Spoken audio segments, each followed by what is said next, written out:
Saya belum siap mati Pak untuk Tuhan. Utangku di akhirat. Hidup saya masih ini dan itu mati. Jika satu masalah yang paling terpenting saat ini adalah bagaimana kita bisa menyikapi kekristenan kita di tengah-tengah masyarakat. Bapak Ibu Saudara sekalian, agama ini merupakan satu propaganda besar ditawarkan di muka bumi ini. Khususnya Islam dan Kristen, ini khususnya. Mengapa harus ada Islam dan Kristen? Mengatakan tidak ada Buddha, Hindu dan yang lain? Karena konteks Alkitab membawa Islam dan Kristen akan terus mengadakan satu persaingan. Tapi satu masalah yang terpenting bahwa Yesus datang ke muka bumi ini bukan membawa agama. Kalau saudara kita di Islam menganggap bahwa keislamannya itu akan bisa menyelamatkan manusia masuk ke surga dengan kata-kata inna dina inda wajib Islam, bahwa tidak ada satupun agama yang diridhoi oleh Allah kecuali agama Islam. Apakah benar bahwa tidak ada satupun agama yang diridhoi oleh Allah kecuali Islam? Benar. Jadi saya katakan benar. Memang tidak ada satupun agama yang diridhoi oleh Allah kecuali Islam. Namun dalam tanda kutip Allah siapakah yang meridhoi Islam itu sendiri? Allah yang kita sembah dengan Allah yang disembah oleh saudara kita di Bani Jedar, ini jelas berbeda. Jadi kalau ada kata-kata inna dina inda wajib Islam, itu benar. Memang Allah yang ada di bumi Arab meridhoi Islam sebagai agama baru. Perlu saya memberitahu bahwa Islam dengan Muslim itu berbeda. Ya. Tapi karena sudah menjadi budaya, orang-orang Islam ini disebut orang-orang Muslim. Ya. Sebab Islam ini identik dengan agama. Tapi Muslim ini bukan sebuah agama. Muslim ini adalah pribadi sifat keterikatan hati manusia. Sifat tasawufnya hati manusia. Sebab kalau di Al-Quran dikatakan di sana, ya ayyuhalladzina amanu taqullaha haqqa tuqatih wa la tamutunna illa wa antum muslimun.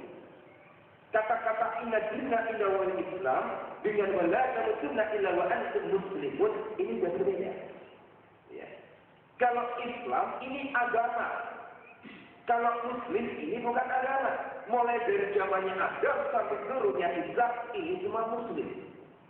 Orang-orang yang selalu taat dan tunduk kepada perintah firman Tuhan ini disebut Muslim. Siapapun bisa menjadi Muslim. Muslim itu bukan agama. Cuma karena sudah jadi budaya bahasa, akhirnya Muslim ini bisa bertasar masuk di dalam agama Islam. Padahal bahasa Muslim ini jelas. Ini jelas. Al-Quran memberikan satu pemaparan dengan kata-kata wala tamutunna illa wa antum muslimun. Berbeda dengan kata-kata inna dina inda wahil Islam. Ini perbedaannya. Ada satu hal lagi. Kalau kita seringkali membuat satu tatanan bahasa, mengapa saudara-saudara kita menyebut nama Isa? Ya. Kalau Isa jadi Yesus, ini sangat-sangat berbentangan. Kalau Abraham jadi Ibrahim, mungkin tidak menjadi masalah. Tapi kalau Isa jadi Yesus, ini sangat bermasalah. Tapi ketika kita memahami, masuk di dalam pembelajaran Torekot ke dalamnya, di sini kita akan memahami apa yang disebut Isa. Ya. Isa ini bukan nama. Isa ini adalah gelar. Sehingga Isa itu disebut At-Tauhid. Satu-satunya. Sehingga nama yang terus dihadapkan dan ditulis oleh Al-Quran disebut Al-Masih Isa alaihi salam. Ya. Al-Masih tidak boleh ditaruh di belakangnya Isa, pasti ditaruh di depannya Isa. Al-Masih ini adalah orang yang diurapi Tuhan. Isa ini adalah At-Tauhid satu-satunya.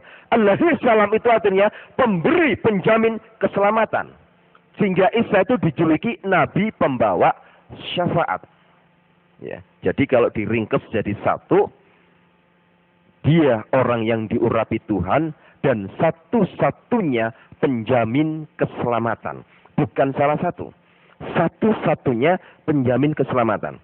Di Indonesia ini dipercaya oleh saudara-saudara kita di Bani Kedar. Itu ada 25 para nabi dan rasul. Dan hanya ada 2 gelar nabi. Yaitu Isa dengan Muhammad. Isa punya gelar AS. Muhammad punya gelar SAW. Nah, tapi sayang di Indonesia, dari mulai zamannya Adam sampai turunnya Isa itu semua di belakangnya dikasih AS. Saya nggak mengerti bagaimana pola pemikiran di Indonesia. Saya nggak ngerti dia memakai paham yang bagaimana. Yang jelas gelar ini pengakuan seluruh umat Islam di dunia. Dua gelar ini hanya dimiliki dua nabi. Ya. AS ini artinya Allahus Salam, pemberi penjamin keselamatan. Sehingga Yesus diberikan gelar Asyukruh, perhiasan, syafaat, pemberi jaminan keselamatan itu sendiri. Muhammad itu diberikan gelar SAW, Sallallahu Alaihi Wasallam.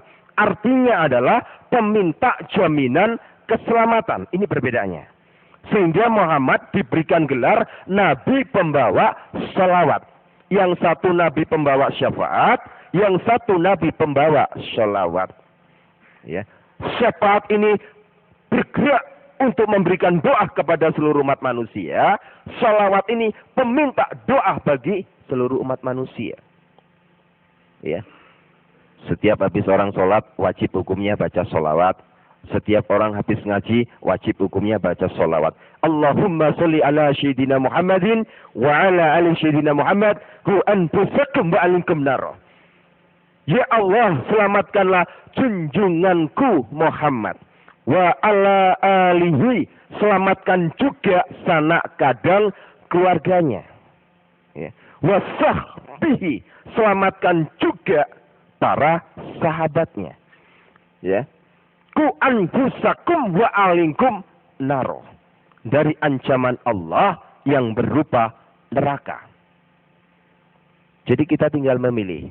Mau memilih Nabi yang membawa syafaat atau mau memilih Nabi yang membawa sholawat. Tinggal kita memilih. Dan kita menawarkan kepada umat manusia. Bukan menawarkan agama. Agama tidak bisa menyelamatkan manusia. Tapi kita tawarkan. Mau meneruskan, mengikuti teladan junjungan yang akan memberikan jaminan keselamatan itu sendiri. Atau meminta jaminan keselamatan itu sendiri. Kita sendiri belum tentu selamat. Bagaimana kita bisa mendoakan sang pemimpin. Ya. Jadi hadirnya sholawat itu ada riwayatnya sendiri. Ketika Muhammad pada usia 61 tahun, Muhammad tidak bisa mendeteksi racun yang masuk di dalam tubuhnya. Ya. Karena Muhammad diracun oleh istrinya sendiri. Jadi yang meracuni Muhammad waktu itu adalah istrinya sendiri. Istri yang ke-17. Jadi istrinya Muhammad itu total semua 22. Istri yang ke-17 ini meracuni dia. 2 tahun. Kata orang Jawa ini digawe kembang amben. Mati gak mati, urip gak urip, mudune surat Yasin. Ya. Mudune surat Yasin. Kita melihat sekarang, saudara-saudara kita, ketika mereka melihat orang sakit, orang lagi nazah, orang yang lagi sekar, pasti diturunkan surat Yasin. Jadi surat Yasin dibaca, membuat satu pernyataan. Lek mati lang mati yo, lek urip lang uripo. Waktu itu juga begitu. Karena waktu dibacakan surat Yasin tidak sembuh, malah nazak tidak karu-karuan, akhirnya Muhammad mengumpulkan seluruh keluarga dan para sahabatnya untuk memberikan doa keselamatan supaya segera hari itu juga nyawanya dicabut. Nah, setelah diturunkan bahasa sholawat ini dengan kata-kata Allahumma sholli ala syedina Muhammadin wa ala ali syedina Muhammad, baru Muhammad meninggal. Ini satu hal yang paling terpenting yang perlu kita garis bawahi supaya kita bisa memahami kekristenan yang kita bawa, agama yang kita bawa. Sebab kalau kita mempropagandakan bahwa agama kita ini paling benar, kita harus mempertanggungjawabkan kekristenan kita di tengah-tengah umat Islam. Ya. Kalau kita bisa melihat dalam Galatia 4, di sana jelas dikatakan ada 2 perempuan. Ya. Yang satu Hajar, yang satu Sarai. Harusnya ada 3 kan? Harusnya ada 3. Ada Sarai, ada Hajar, ada Keturah. Harusnya ada 3. Tapi di situ hanya ditulis 2. Dan Tuhan katakan 2 perempuan ini adalah perempuan ketentuan Allah. Ya. 2 perempuan ini adalah perempuan yang ditentukan. Yang satu dari perempuan merdeka, yang satu dari perempuan hamba. Kita ini adalah lahir dari perempuan-perempuan yang merdeka. Bukan perempuan-perempuan hamba. Kita ini adalah anak-anak raja. Tapi sanggupkah derajat anak raja itu kita pegang. Ya. Kita mengatakan bahwa kekristenan ini lebih baik dari agama orang lain. Kita akan uji. Kita akan uji mulai dari kita bangun pagi. Ketika adzan subuh dikumandangkan oleh mereka, yang menjadi pertanyaan kita, di manakah orang Kristen waktu ada adzan subuh? Tidur, kemulan selimut, ngorok. Bagaimana mungkin kalau kita mengatakan bahwa agama Kristen ini adalah agama yang lebih benar daripada agama Islam? Padahal ketika saudara kita di Bani Kedar mengumandangkan suara adzan subuh, orang-orang Kristen lagi tidur. Tapi ngomong agama jarene luwe api. Ketika saya tanya jawab dengan seseorang Kristen, jawabannya ringan. Betul, ini jawabannya plesetan, cuma ringan, cuma konyol. Dia bilang, saya ibaratkan Pak, wong Kristen niki majikan, anake raja niku lak majikan. Tiang Islam niku kan anake hamba, pembantu. Sakniki lek injing-injing niku sing tangi dhisik niku majikane napa pembantune? Ini plesetan cuma konyol. Kan pasti pembantune, Pak. Nggih masak rumiyin, resik-resik muin. Majikan niku kadine tangi injing, tangi awan, tangi sore kan mboten masalah. Napa gunane Pak bayar pembantu? Kan pembantu niku kedu tangi rumiyin. Saya jawab, baik. Kalau gitu ingatlah bahwa kata-katamu akan ditulis di dalam Alkitab. Mangke tenggonin neraka niku bek anake raja. Sebab Tuhan mengatakan yang terdahulu menjadi yang terkemudian menjadi yang terdahulu. Yang bukan umatku akan aku sebut umatku. Akan banyak orang-orang Bani Kedar satu persatu diambil oleh Tuhan. Diambil untuk dipersiapkan menjadi laskar Kristus. Tapi banyak orang-orang Kristen ketuk pintu Tuhan, bukakan pintu surga. Apa kata Matius 7 ayat 1-22? Aku tidak kenal kamu. Aku tidak kenal kamu. Enyah kamu iblis pembuat kejahatan. Padahal dia katakan, Tuhan, bukankah aku selama hidup di dunia ini berseru atas namamu, bernubuat demi namamu. Aku tidak kenal kamu. Karena kenapa? Ya ini akibat. Lek terus tiang Jawi niku napa sih? Lele nduk, lek tangi aja kedisian petik kluruk ya. Engko rezekimu dicucuk petik. Ojo petik kluruk mbono adzan subuh wong Kristen tambah kupinge ditutupi. Gak wong-wong ula kok bro-bro ae sih. Wena-wena wong turu ana wong bro-bro. Padahal subuh ini melambangkan bagaimana Yesus bangkit dari alam kubur. Di pagi-pagi buta, Yesus sudah bangkit dari alam kubur. Sama tangga tendang Islam, nopo kok sholat subuh. Tiang Islam sholat subuh niku wonten rong perkara dasar. Kaping pisan, dasar yang diletakkan oleh orang Islam karena dia mengingat bagaimana Yesus Isa itu bangkit dari alam kubur. Tepatnya itu pas subuh. Itu menurut iman keyakinan mereka. Kaping kalih, tiang Islam niku nopo kok sholat subuh karena mereka yakin bahwa Yesus itu nanti akan datang ke muka bumi ini pada hari kiamat itu nanti tepat pada subuh. Dua masalah inilah yang membuat orang-orang Islam bangun dari tidurnya dan sujud menyembah di dalam sholat subuh. Lek tiang Islam niku saged menghargai kebangkitan Tuhan Yesus, saged keweden karena sing jenenge Isa alaihissalam niki makin dugi ten dinten kiamat pas subuh. Kenapa kita sebagai anak-anaknya jauh daripada semuanya itu?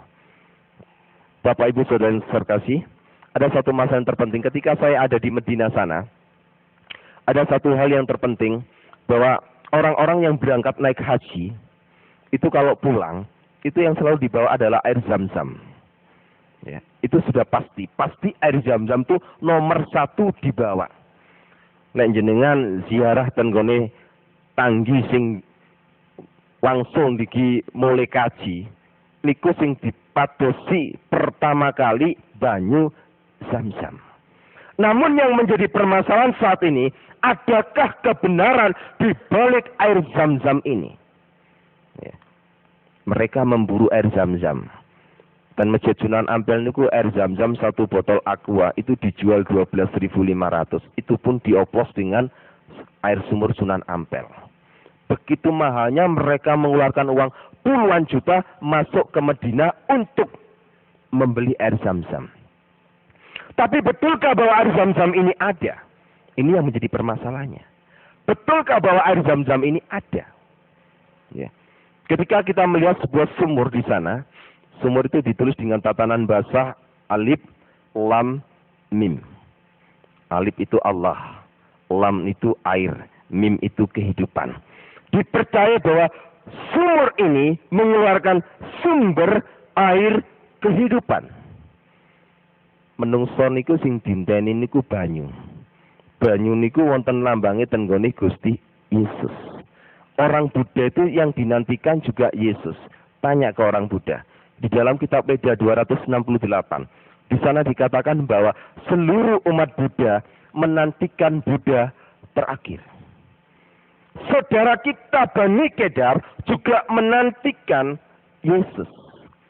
Di dalam surat As-Sukrub 61 jelas di sana dikatakan, wa innahu la ilmu sya'ati fala tamtaruna wattabi'uni hadza siratal mustaqim.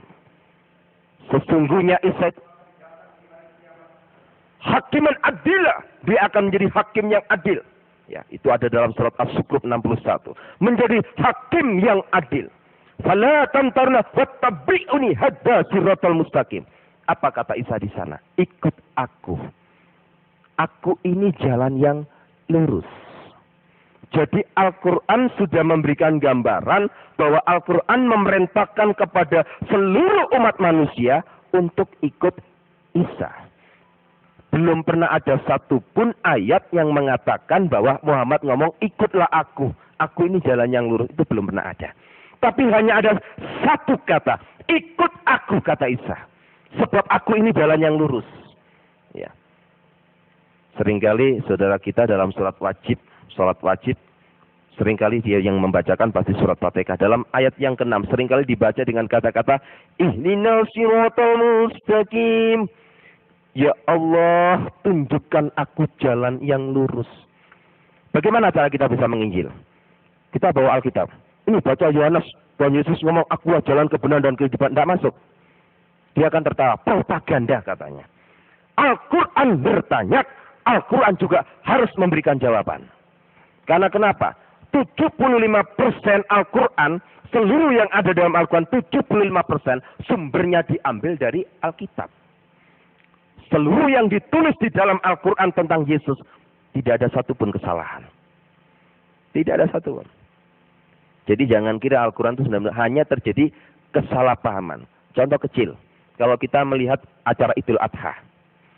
Menurut Islam yang disembelih itu adalah Ismail. Menurut orang Kristen yang disembelih ada Iska. Kalau saya sudah lagi bicara bau masakan gini, perut saya keroncongan malian. Ya. Ya.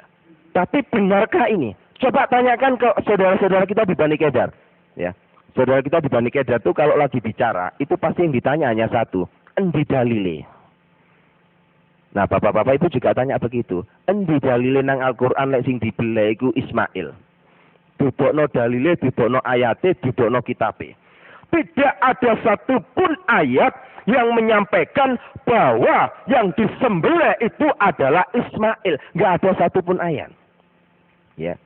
Justru yang disembelih oleh Ibrahim menurut Al-Quran adalah Iska. Walaupun nanti pada akhirnya diganti domba. Jadi Al-Quran tidak pernah ngomong Ismail. Di dalam kitab suci Al-Quran yang diomongkan, yang disembelih itu bukan Ismail. Ada banyak. Contoh kecil orang Islam tidak percaya kepada penyaliban. Bagaimana mungkin? Tidak ada satupun ayat Al-Quran yang tidak mengakui bahwa Yesus itu tidak disalib. Al-Quran mengakui mulai dari kelahiran, keselamatannya, dari penyaliban, sampai dibangkitkan hidup kembali. Rabbana atina fid dunya hasanah wa fil akhirati hasanah wa qina adzabannar. Kalau kita melihat di dalam surat Maryam 33, kalau saya terjemahkan dalam bahasa Indonesia jelas di sana dikatakan, selamatlah ketika aku dilahirkan, kata Isa. Selamatlah ketika aku mati. Selamat pula ketika aku dibangkitkan hidup kembali. Dan pada ayat 34 jelas di sana dikatakan, Isa fa innahu rakhulullah kalimatu. Isa selalu mengatakan perkataan yang benar, yang mereka selalu berbantahkan kebenaran itu. Dan dia adalah rohnya Allah itu sendiri. Dan dia adalah kalimatuhu nurjana. Dia adalah firman yang hidup dan cahaya surgawi. Itu Isa. Jadi orang Islam ini mengapa kok sama orang Kristen? Kita mulai kembali pada Alkitab dulu. Diawali dari Kejadian 16. Tuhan sudah memberikan satu penulisannya. Bagaimanapun juga nanti hadirnya dari Bani Hasyim menurunkan Bani Kedar yang diturunkan dari Ismail. Disikapi dengan satu bahasa. Dia seperti keledai liar. Sekarang kita balik. Sanggupkah orang Kristen ini jadi pawang-pawangnya keledai liar? Bukan lihat keledai liar malah lari, malah takut. Banyak orang Kristen lihat keledai liar malah takut. Tidak usah takut. Bagaimanapun kita harus mempunyai kemampuan dan dibimbing oleh Roh Kudus untuk menjadi pawangnya keledai liar. Supaya kita bisa menjinakkan keledai itu. Ya. Ini yang harus kita garis bawahi. Setelah saya banyak hal, 3 tahun ketika saya di Afghanistan, ada banyak pembicaraan dari tokoh-tokoh Islam di sana. Kenapa orang Islam itu bisa benci sama orang Kristen? 1, timbulnya roh iri hati. Tidak ada satupun ayat Al-Quran yang membicarakan bahwa umat Islam ini dijamin keselamatannya. Tidak ada satupun. Dan tidak ada satupun mengatakan bahwa bangsa Arab ini adalah umat pilihan yang diberkati oleh Tuhan. Ini enggak ada. Mereka iri. Mereka bertanya, untuk apa aku percaya kepada Al-Quran? Kalau Al-Quran ternyata membicarakan agamanya orang lain. Membicarakan umatnya orang lain. Membicarakan junjungan lain. Hal sesuatu yang enggak masuk akal. Muhammad ditulis di Al-Quran itu cuma 2%. Yesus ditulis di Al-Quran 75%.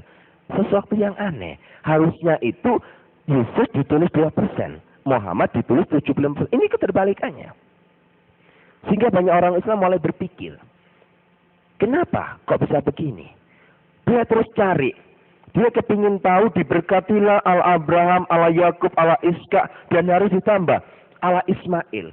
Al-Quran tidak pernah menemukan dan menulis satu ayat pun tentang diberkatilah ala Ismail. Selalu dikatakan diberkatilah ala Abraham, ala Ishak, dan ala Yakub. Di manakah Ismail? Mereka protes. Mereka protes. Kenapa Tuhan ini nggak adil? Sangat-sangat tidak adil. Di mana letak Ismail? Kalau kita mau kembalikan kepada Alkitab, Al-Quran ini merespon dengan kejujurannya. Kenapa? Karena Ismail menurut Alkitab memang tidak pernah ada berkat. Ya. Berkat yang dicurahkan Tuhan kepada Ismail dikarenakan satu hal. Permintaan dari bapaknya. Kalau bapaknya tidak minta berkat kepada Tuhan untuk dicurahkan kepada Ismail, Tuhan tidak akan memberkati Ismail. Jadi Tuhan memberkati menganugerahkan kepada Ismail karena permohonan Ibrahim. Sehingga Al-Quran tidak pernah, mereka mulai bingung. Kenapa? Dari kecemburuan inilah akhirnya mereka membuat satu hal yang sangat paten. Al-Quran tidak boleh dibahasakan. Al-Quran harus dibahasakan sesuai dengan bahasa aslinya. Apa yang terjadi di Indonesia? Terjadilah sebuah tatanan bahasa Iqra. Tata cara membaca Al-Quran.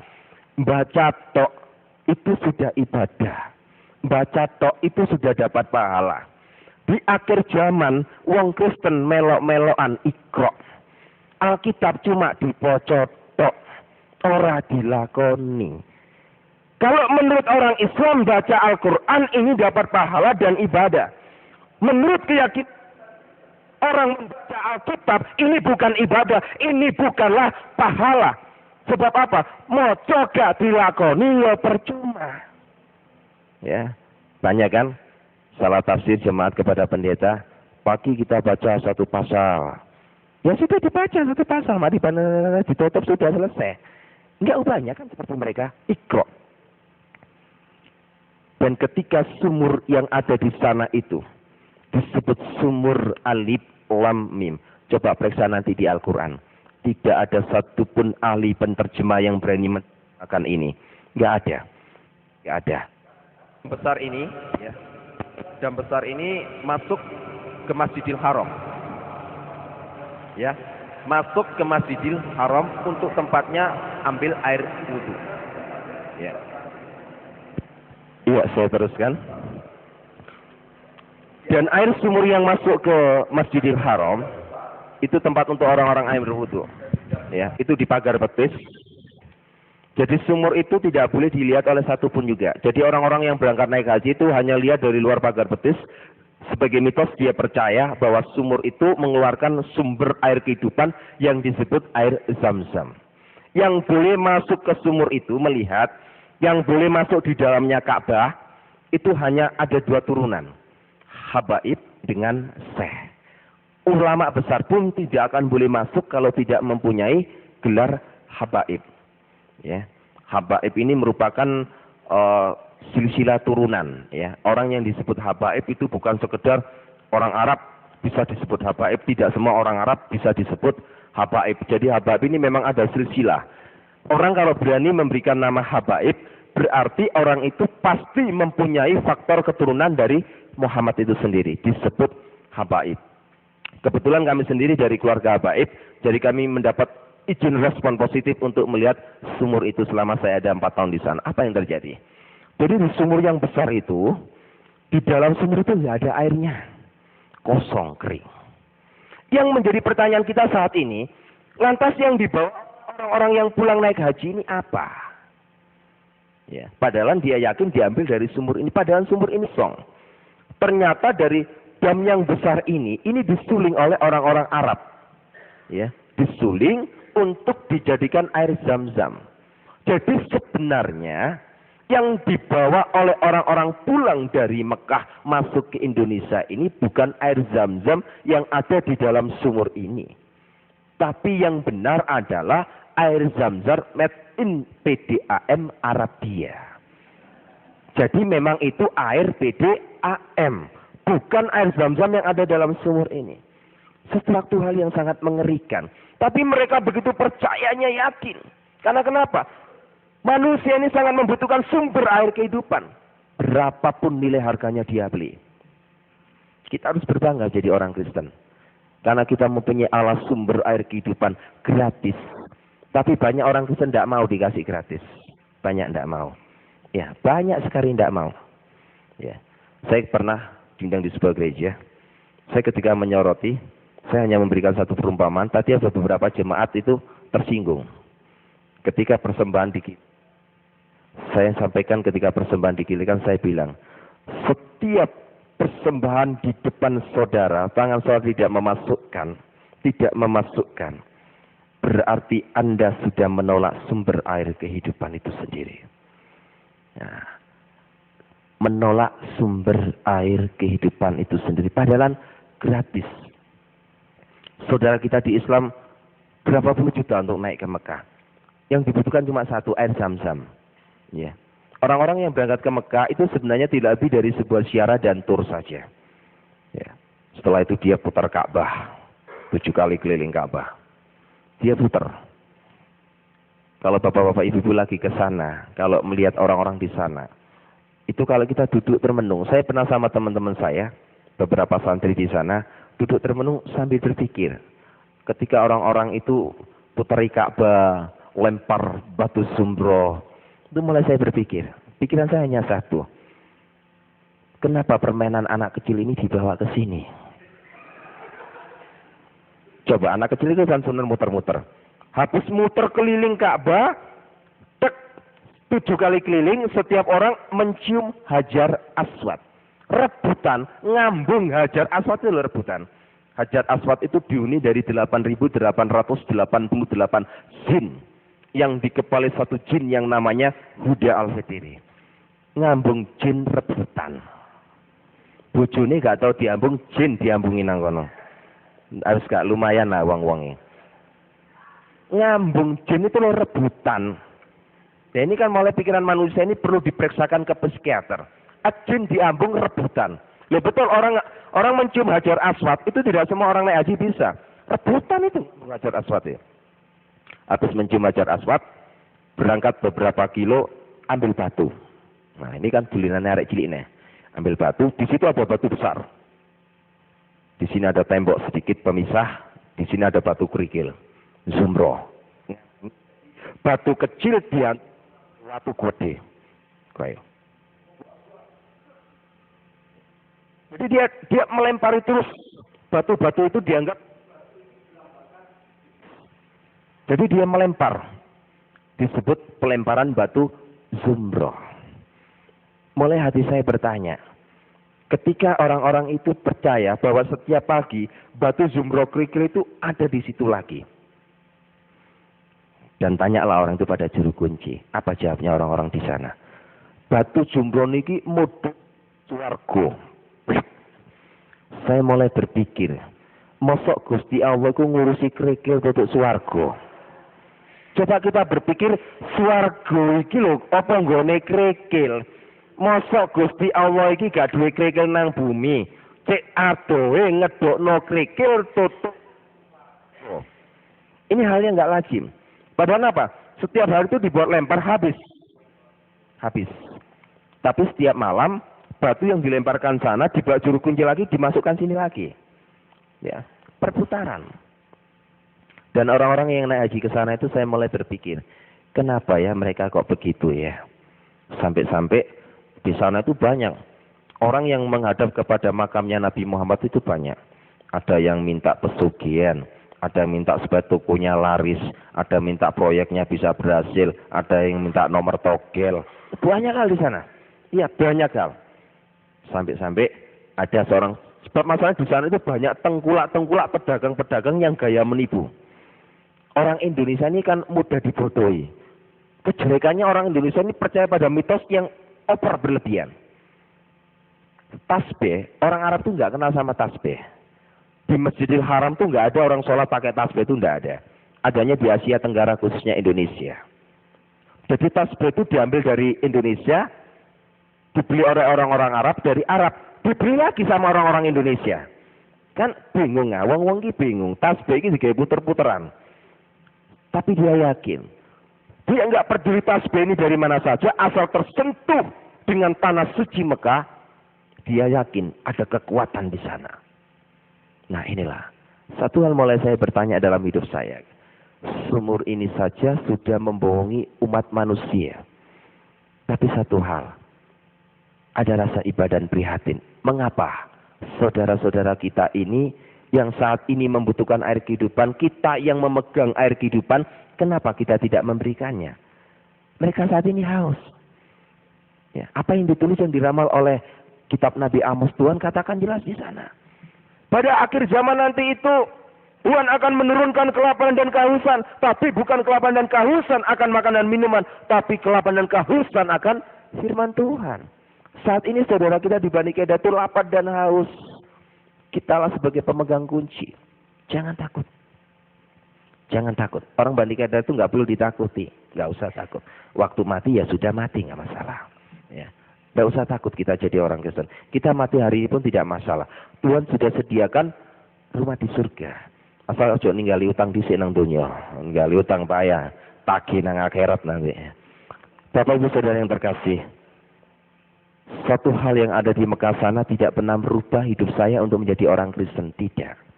Ya. Saya memang mulai ada rasa kesiakan. Tapi bukan berarti saya kepingin melirik agama Kristen untuk menjadi pilihan agama saya. Tidak juga. Sebab di mata hati saya tetap menganggap bahwa Kristen itu adalah agama kafir. Mentuhankan manusia. Mentuhankan seorang nabi.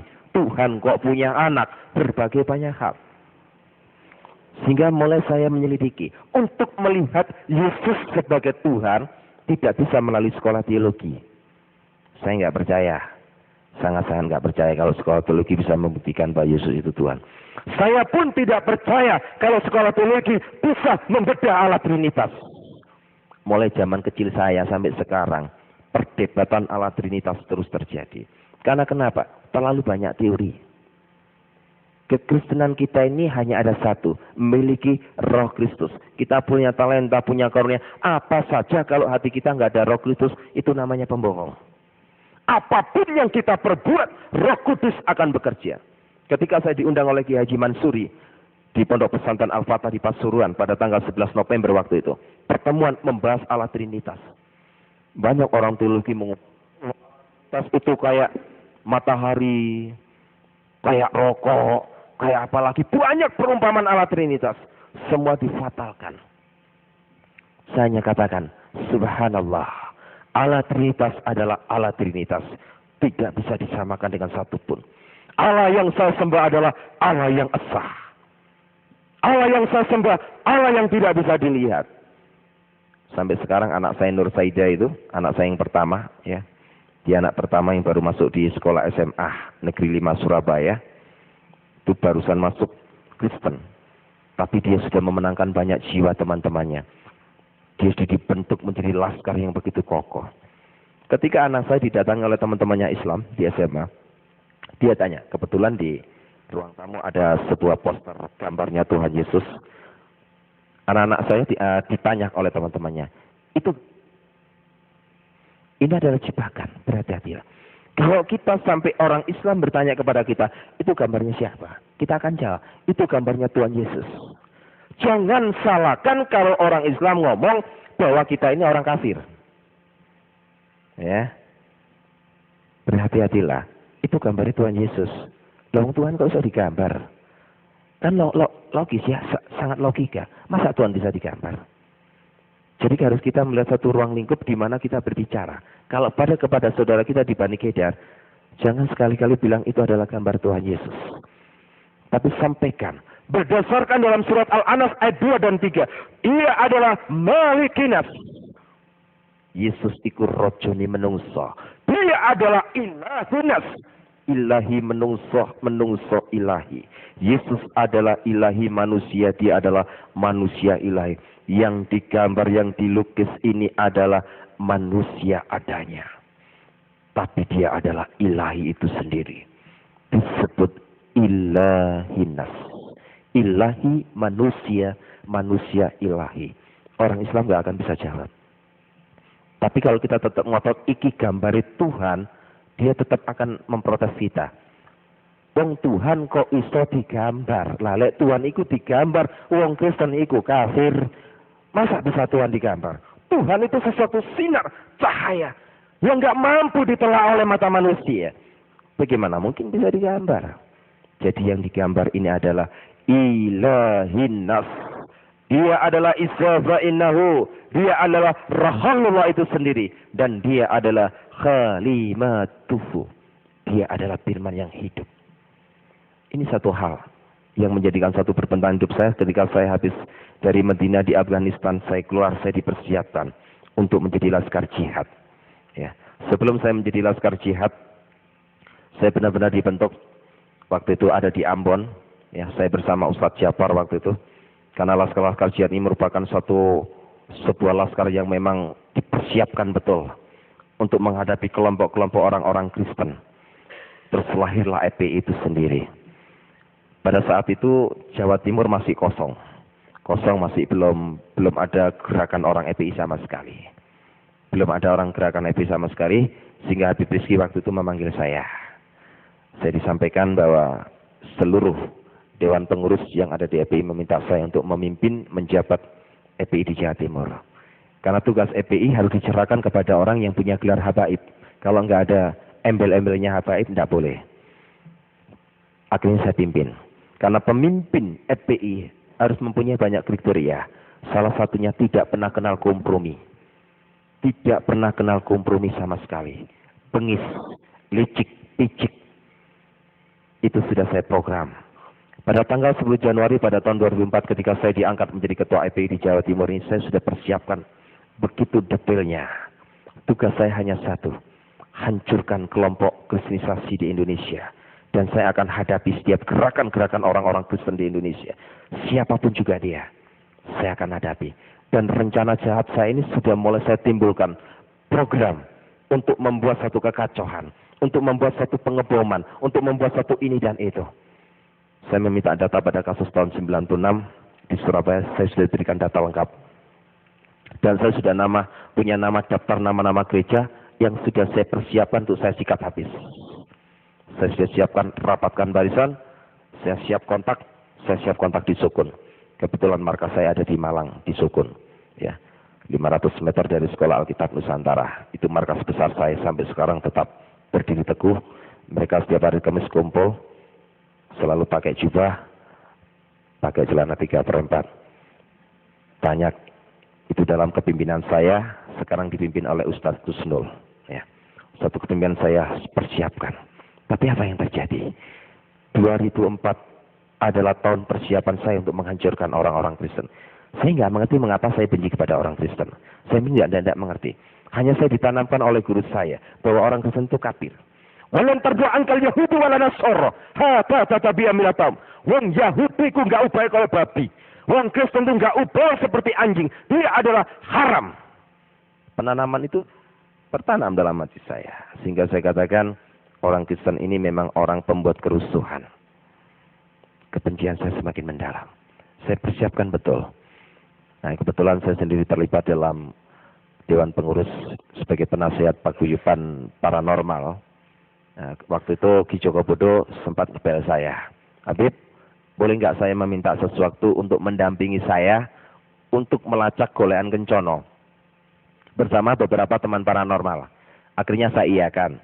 Ya, memang saya secara pribadi mengenal dunia goib itu bukan belajar dari turunan. Jadi saya usia 4 tahun itu saya sudah bisa melihat, oh di situ itu ada ini dan itu.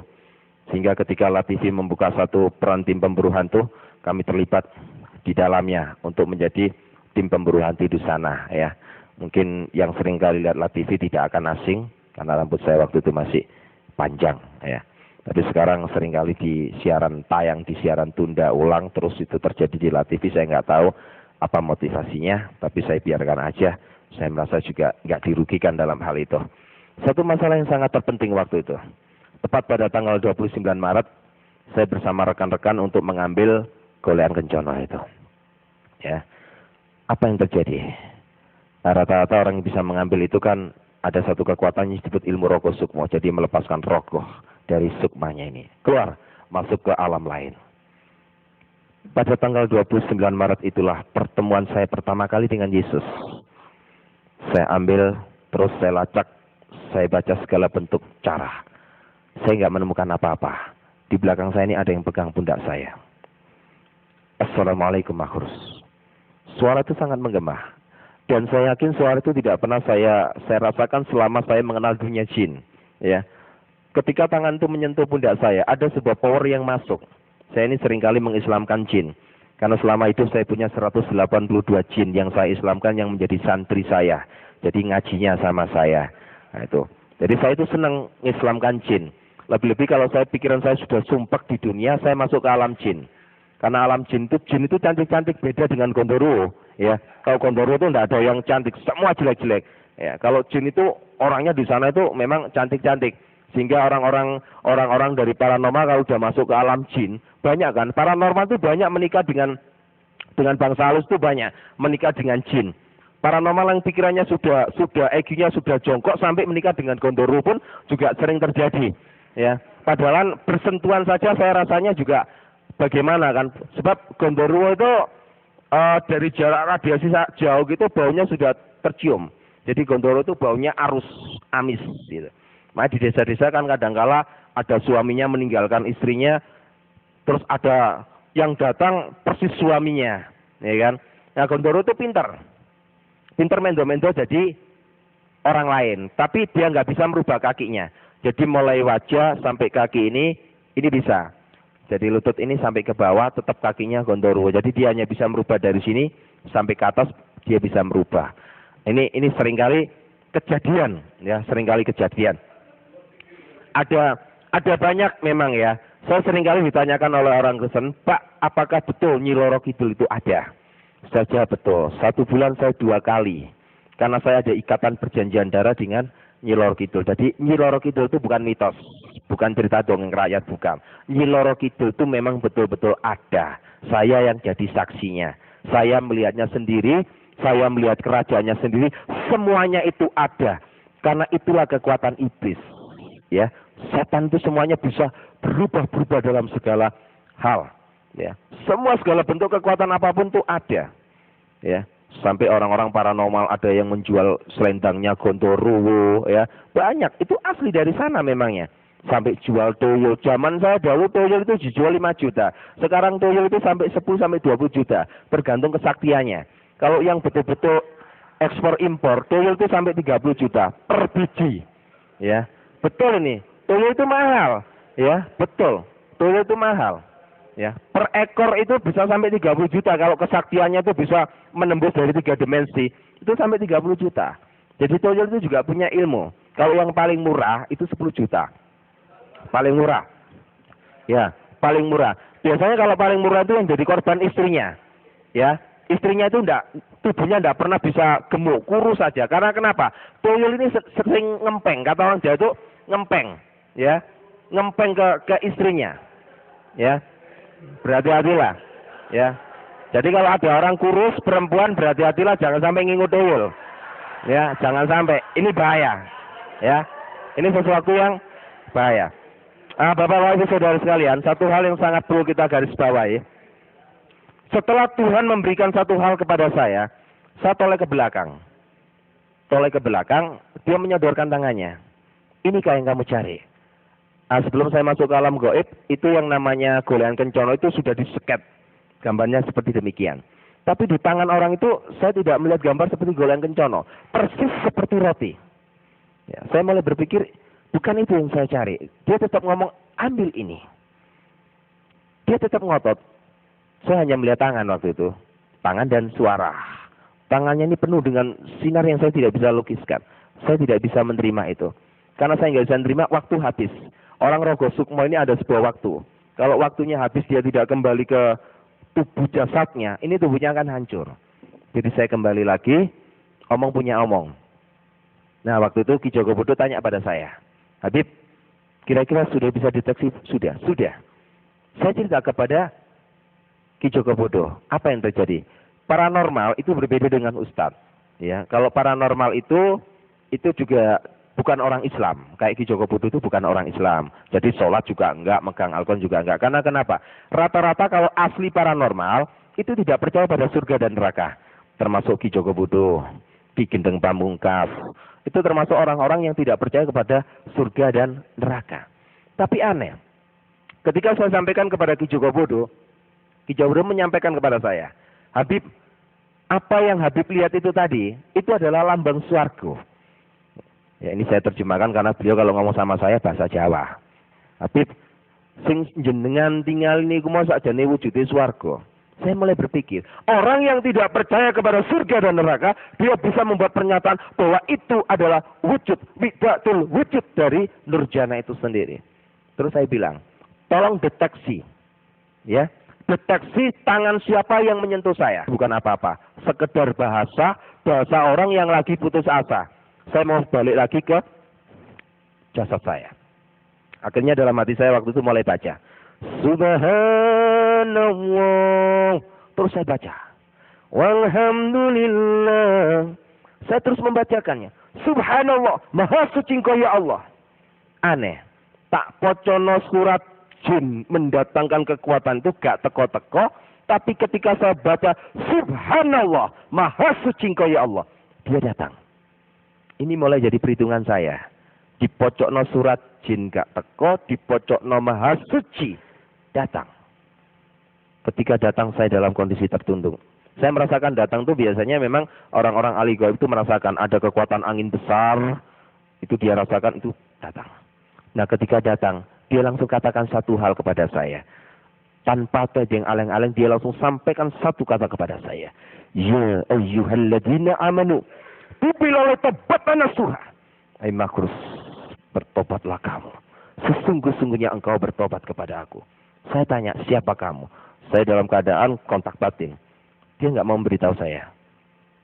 Dia sodorkan tangannya persis seperti pertemuan pertama di belakang saya. Dia sodorkan tangannya. Ambil ini. Saya mulai bingung. Kenapa saya harus suruh mengambil ini? Saya tetap ngotot, siapa kamu? Saya hanya menyampaikan kalau saya mau ambil jimat itu, kalau engkau menyebutkan siapa nama kamu, tetap tidak mau menyebutkan namanya. Akhirnya saya terpaksa harus mengambil benda dari tangan orang itu, yang di atas tangan itu adalah roti. Ketika saya ambil, apa yang terjadi? Roti itu hilang dari tangan saya, masuk dalam seluruh organ tubuh saya. Ada hal yang sangat aneh, saya merasa 43 tahun saya pikul beban berat. Ketika saya ambil roti dari tangan itu, beban berat ini hilang. 43 tahun saya pikul beban itu, hari itu juga lepas begitu saja.